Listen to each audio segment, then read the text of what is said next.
श्री राम ज्योतिष India YouTube channel में सभी ज्योतिष प्रेमियों का स्वागत है।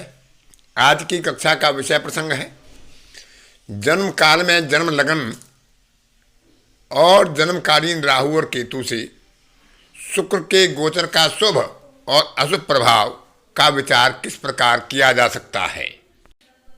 जन्म लग्न किसी भी जातक के लिए एक महत्वपूर्ण बिंदु होता है कि लग्न कितने अंश पर, कितने कला विकला पर, किस नवांश में, किस षष्ठांश में उस वक्त चल रही है, कौन सी लगन चल रही है, उसका राशि स्वामी कहाँ है, उसकी स्थिति क्या है, लग्न में कितना बल है, उसके ऊपर जातक के सारे ग्रहों के प्रभाव प्रभावित होते हैं। और राहु और केतु छाया ग्रह हैं जो जिस राशि में बैठते हैं उस राशि स्वामी का संबंध ग्रहण कर लेते हैं, प्रभाव ग्रहण कर लेते हैं, जिसकी दृष्टि में होते हैं उसका प्रभाव ले लेते हैं और जिस पर दृष्टि डालते हैं, जिसके साथ युति करते हैं, उसको अपनी युति और दृष्टि से प्रभावित करते हैं। प्रभावित करते हैं उस रूप में कि जिस ग्रह की राशि में बैठे हैं उसका प्रभाव लेकर दूसरे ग्रह को प्रदान करते हैं।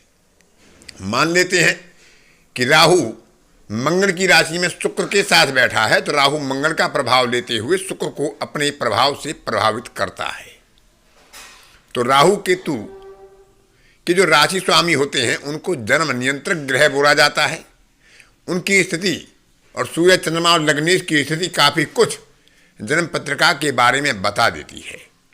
यदि राहु केतु की राशि स्वामी कमजोर स्थिति में होंगे, दुर्बल स्थिति में होंगी और जन्म लगन भी कमजोर होगी तो जातक को धन योग और राजयोगों की प्राप्ति सहज या सरल रूप से नहीं हो पाती है, या उनके राजयोग धन योग का प्रभाव कोई दूसरा ही ग्रहण कर लेता है, उसे उसका सुख नहीं मिल पाता है। तो आज उसी पर विचार करेंगे कि राहु केतु की स्थिति जो जन्म लगन में होती है और जन्म लगन कौन सी होती है, उसमें कितना बल होता है, उसके ऊपर से उससे षडाष्टक में, उससे त्रिकोण संबंध में, केंद्रीय संबंध में, त्रिएकादश में, द्विद्वादश में या षडाष्टक में जब शुक्र का गोचर उन्हीं अंशात्मक स्थिति से होता है जहाँ राहु और केतु विराजमान होते हैं या जो जन्म लगन विराजमान होती है, तो जातक को शुभ और अशुभ प्रभाव शुक्र के द्वारा किस प्रकार से उसके जीवन को प्रभावित करते हैं उस पर विचार करेंगे। तो पहले विचार करेंगे राहु केतु से शुक्र का गोचर किस प्रकार से अपना प्रभाव प्रदान करता है। शुक्र का गोचर जब राहु और केतु से त्रिकोण संबंध बना रहा हो, युति संबंध बना रहा हो गोचर में, या त्रिएकादश संबंध बना रहा हो और शुभ गोचर हो रहा हो, राहु की स्थिति जन्म काल में अच्छी हो, शुक्र की स्थिति भी जन्म काल में अच्छी हो, तो ऐसे समय में जातक को अनुकूलन और सामंजस्य बनाने की क्षमता बढ़ जाती है। वह वातावरण को अपने अनुकूल करने में सक्षम होता है, दूसरों को अपनी बात समझाने में सक्षम होता है और अपने व्यवहार से सबको अपने पक्ष में करने की क्षमता रखता है। उसकी ग्रहणशीलता में वृद्धि हो जाती है। जो भी कार्य वह करता है उसका फल उसे प्राप्त होता है, वह सफलता हासिल करता है। और जो भी धन योग राजयोग उसकी कुंडली में होते हैं, जन्म पत्रिका में होते हैं, उनको ग्रहण करने की क्षमता में उस वक्त वृद्धि हो जाती है जब शुक्र का गोचर शुभ स्थिति में राहु और केतु से हो रहा हो। जातक के साथ यदि कोई अच्छा करता है तो उसके प्रति जातक कृतज्ञ होता है और उसमें अनुग्रह का विस्तार होता है। वह दूसरों को सम्मान देता है और दूसरों की बातों को स्वीकार करता है, उनके किए गए उपकारों को स्वीकार करता है। सामाजिक सौहार्द में वृद्धि होती है, सामाजिक संगठनात्मक शक्ति बढ़ती है, प्रेम संबंधों में, मैत्री संबंधों में विस्तार होता है, अनुकूलता बढ़ती है, सुख सहयोग की प्रवृत्ति बढ़ती है और अपने व्यवहार से, अपने कृत्यों से जातक धन धान्य की और धन संपत्ति की वृद्धि करने में सक्षम होता है, भौतिक सुखों का भोग करता है और नैतिकता के आधार पर अपने कार्यों को सिद्ध करता है और सफलता हासिल करता है। लेकिन यदि यही स्थिति विपरीत होती है, शुक्र का गोचर राहु केतु से अशुभ स्थिति में होता है, तब फल इनके विपरीत हो जाते हैं। ऐसे कालखंड में जातक सक्षम होने के बाद भी परिस्थितियों को अपने अनुकूल करने में सक्षम नहीं हो पाता है, उसमें उसे बाधाएं प्राप्त होती हैं, सामंजस्य की प्रवृत्ति कहीं ना कहीं लुप्त हो जाती है या कमजोर हो जाती है और ग्रहणशीलता में भी कमी आती है। जातक के प्रयास अधिकांश निष्फल होते हैं। उसके किए गए प्रयास, उसकी क्षमता उसको लाभ प्रदान करने में सफल नहीं हो पाते हैं। जातक दूसरों के प्रति, उनके व्यवहार के प्रति, उनके कृत्यों के प्रति कृतज्ञता नहीं रख पाता है और कहीं ना कहीं कृतज्ञता का उसमें समावेश हो जाता है। प्रेम संबंधों में, मैत्री संबंधों में जातक अलगाव और विवादग्रस्त स्थिति से प्रभावित होता है, पीड़ित होता है और अपनी व्यवहारशीलता में कमी आ जाती है, जिसके कारण जातक अपने ही कार्यों को स्वयं बाधित कर लेता है। जातक अपने कृत्यों में एक अनैतिकता का प्रवेश करा सकता है कि अपने कार्य सिद्धि के लिए वह गलत मार्ग का अनुसरण कर सकता है। तो ऐसे कालखंड में जब शुक्र का गोचर राहु के ऊपर से अशुभ स्थिति में हो रहा हो और ऐसे प्रतिकूल फल जातक को प्राप्त हो रही हों, तो शुक्र के मंत्रों का जप किया जा सकता है।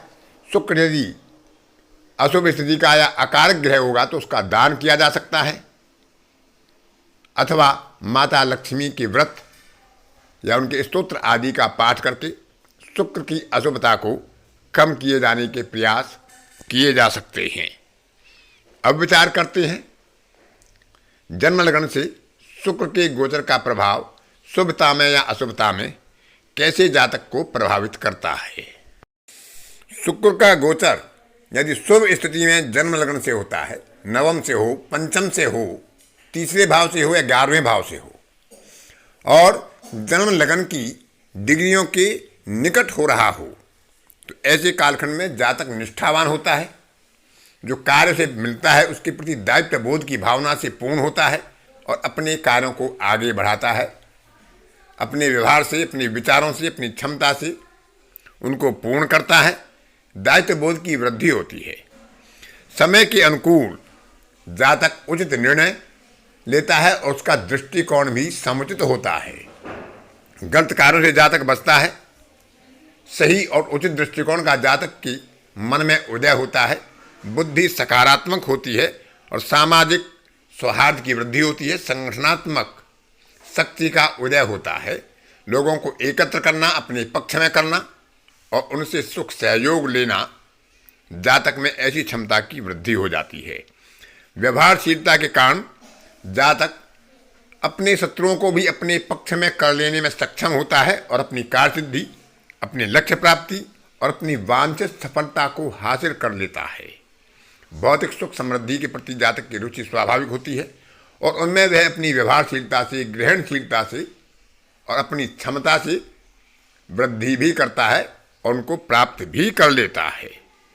तो क्योंकि लग्न से जब शुक्र का गोचर होता है तो वह एक अनुकूल स्थिति में होता है, लेकिन सप्तम में जब लग्न से गोचर होता है शुक्र का, तो वह बहुत अच्छा फल देने वाला नहीं होता है।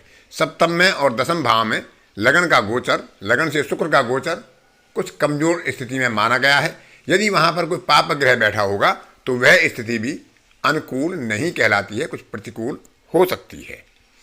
फिर भी यदि वहाँ पर कोई शुभ ग्रह हो, लग्नेश हो, नवमेश या पंचमेश हो, तो उस समय में यह गोचर शुभ फल देने में सक्षम होगा।